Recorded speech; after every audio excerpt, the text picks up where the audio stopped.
What's up, man? I it's still hard to stomach. This is an interesting game. We're gonna talk about it. What's up? This is Cole. This is the first show I'm doing, and I think it's the perfect time. It's the perfect time, and it's also the perfect time for the Chiefs on Sunday, because this is the most important game that Andy Reid has coached. I completely disagree with how it was managed last Sunday against the Seattle Seahawks. You have a chance to prove yourself to the nation, to the rest of the league, to the NFC, to the AFC. You have a chance to show and put your foot down that you, the Kansas City Chiefs, are the most dominant team in the NFL. And quite frankly, I think they dropped the ball. They could have clinched a 1 seed, home field advantage throughout the playoffs. Super Bowl runs through Arrowhead. Now they can still do that. They can still do that. But right now they're limping in, and teams are looking at that, and they're thinking they got a shot. They lost to the Chargers. That's a game that Kansas City fans don't want to bring up. That's something they don't want to talk about. And I don't blame them. I was there. Everybody watched the game, saw what happened. Defense blew the lead in the second half. Now, that's nothing new. In that game, the offense maybe didn't produce as much as they did in the game in Seattle, which, can we really be mad about scoring 31 points in Seattle against the Seahawks? I mean, not many teams do that. The offense is dynamic, and that is something that's hard to find in the NFL. You got the Rams, you got the Saints, but other than that, I mean, you could argue the Patriots on a good day. You could argue the Steelers on a good day. You're not arguing the Ravens. You're not going to tell me the Colts have a dynamic offense. You're not going to tell me the Bears have a dynamic offense. The Chiefs have the most dynamic offense in the NFL. And I think that's what's going to carry them. You can say that defense wins championships in January, and I'll listen to you. But in order to get to a championship, you got to win a game. And on any given Sunday, I will take the Chiefs' offense over any defense in the NFL, especially at home. The Chiefs can score 35 points with ease. Now, can they also score 21 points and lose the game 38-21? Yeah. But you look at their losses. They lost to New England. They lost by 3. They lost to Los Angeles. The Rams, they lost by 3. They lost to the Chargers by 1. They lost to Seattle by 7. All those games have been in prime time, and only one's been at home. It's not uncommon for home teams to win primetime games. I mean, that should be obvious, but the Chiefs are in good position. They really are. It's just been tough. They have played some games where they've let it slip away. And jumping back and going forward, obviously the team can't do anything about their past losses. But as fans, we can sit here and we can talk about it. And it's the way Andy Reid coached that game in Seattle, he said that it was his decision to play the rookies Ward and to play the other rookie cornerback Smith. And that's on him. People want Bob Sutton gone. I understand. But you have to give him players. You're telling me Chartavius Ward and Tremon Smith are the best cornerbacks the Chiefs have? Orlando Scandrick, he has proven himself over and over again to be nothing. And without Kendall Fuller, you knew that was going to happen. What do you think was going to happen? Honestly, as a Chiefs fan, did you really think that secondary could stop Russell Wilson? Because I didn't. Does that change my expectations? No, I expect this team to go in and win anyway. I want to play you this. This is what Andy Reid had to say after the game. Listen, the Seahawks played better football than we did today. My hat goes off to Pete and the job that he did with his guys. They played well. There were some good things. There were some things we could learn from.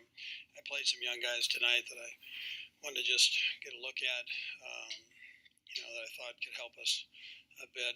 They had some learning experiences, but they battled through. And there were some good things in the mix of it. He wanted to learn some things about some young guys he thinks he. What in God's name are you talking about, Andy? Please. Please. This is not the preseason. This is week 16 in the NFL with the number 1 seed in the AFC on the line. That wasn't Bob's decision. So everybody calling for Bob's head. That wasn't Bob's decision. I'm not going to sit here and overreact because it does nothing and they still control their own destiny. But that was the most disappointed I had been as a Kansas City sports fan since the Royals lost the Game 7 of the World Series in 2014. That was the most deflating feeling. Doug Baldwin catching the one-handed ball. I understand that they could have got a field goal. A lot of things could have happened. There's no guarantee, but the defense needs to get the ball back to Patrick Mahomes in that situation, and they didn't, and they lost the game. I want to play you now something that I was watching, and I Stephen A. Smith. You can talk about him not knowing what he's talking about, but I think this is being brought up a lot, and I think there's some people who think this, and so I'm just gonna let it play. If Kareem Hunt is there, it's a different ball game because I think Seattle might score 38, but the Chiefs have 41. But because he wasn't there, his presence, the absence of Kareem Hunt, I think cost them 10 points last night. Their defense can't stop a coach, and that's the problem. You can run all over them. That's my problem with Kansas City and with the other teams I see on the come up in the AFC. I think that there's just too much working against Kansas City right now with Kareem Hunt going. Go ahead, Dick. First of all, he's wrong. Second of all, he's wrong. And third of all, he's wrong. The Chiefs miss Kareem Hunt, but they do not miss him to the point where they should be losing games. There is no reason that they should score 10 less points because of him being gone. That's a ludicrous statement. And he was very dynamic to the offense. But what Damian Williams brings to the table, what Darrell Williams brought to the table against the Chargers, obviously he didn't play. He got hurt in Seattle. Who knows if we'll see him again. Spencer Ware, when he's healthy, which he hasn't been. Hopefully he'll be healthy on Sunday, healthy for the playoffs. But with a 1-2 combination of Spencer Ware, Damian Williams, and you can throw Charkandrick West in the mix if you like. I'm not sure what he does. He's a good pass blocker. He caught a touchdown pass. Good for him. Good locker room guy. But when you combine those two in Charkandrick West, very formidable. Very formidable. They'll catch the ball out of the backfield. They'll get you 5 yards on a run. They won't be as dynamic as Kareem Hunt, no doubt about it. But the offense can still be as dynamic. So for those people who think that Kareem Hunt is going to be the reason that this team doesn't win a Super Bowl, that they don't get to a Super Bowl, that they don't win a playoff game, that's not the case. Now, if the offense wasn't as good as it was, okay, I'll listen to you. But because of how dynamic this offense is, I will not listen to that. Now, I want to go to the phone and bring in a very special guest, someone who knows a lot about football.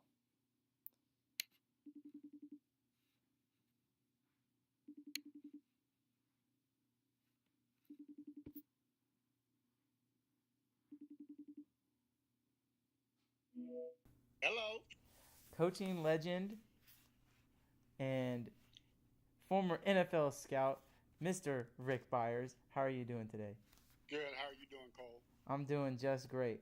We were talking pretty earlier, and I'm curious your opinion as a coach.